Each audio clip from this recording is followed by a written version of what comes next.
Welcome to iDB, everyone. It is Andrew here, and I have Apple's latest Apple TV 4K. It is a decent bump over the last generation 4th gen Apple TV, which was by itself an entirely new device compared to the 3rd and 2nd and 1st generation Apple TVs. It got quite an overhaul. This 5th generation box adds a few really cool features. We checked out all of the other new features in a separate video, but we're going to go on hands kind of a more or less a mini review and several days worth of impressions that I've got from using this device almost every day. Inside of the box, you're going to find some familiar components. The Siri remote, which got a minor update over the last generation, the actual device itself, which is pretty much the same size, shape, weight of the last 4th generation model. Then underneath everything tucked inside, you have a few getting started guides, which we'll walk through that process as well. Then a lightning cable. Lightning cable are nice because they charge almost all of your iOS devices, as well as the actual Siri remote, which can last quite a long time. I mean, basically it's just like a free lightning cable. Who doesn't want another good lightning cable to have around?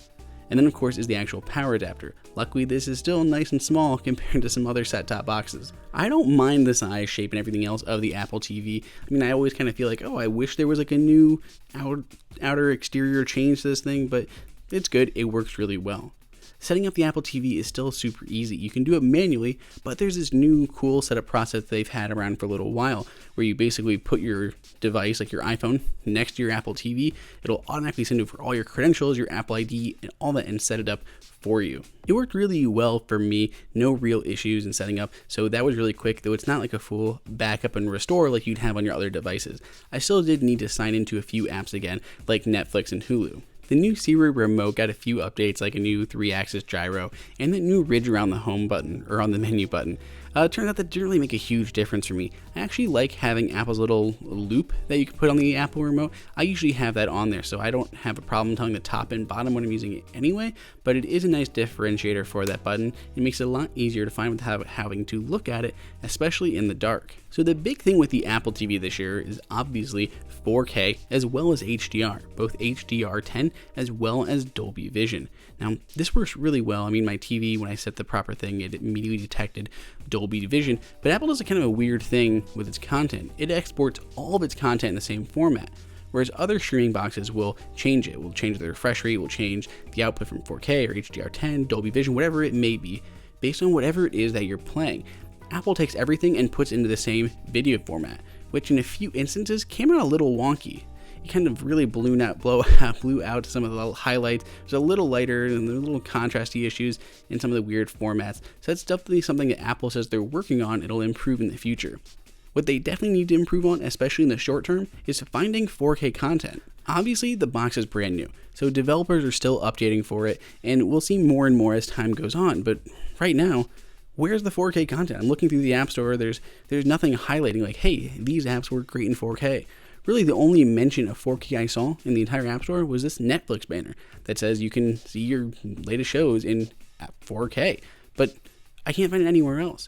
And in fact, if you actually go over to the Netflix application, they don't even make it clear in the app what is 4K and what isn't. For instance, they say House of Cards is 4K. It's on the promo stuff, but it just still says HD. Is that 4K HD or 1080? I want to know if this is HDR or non-HDR.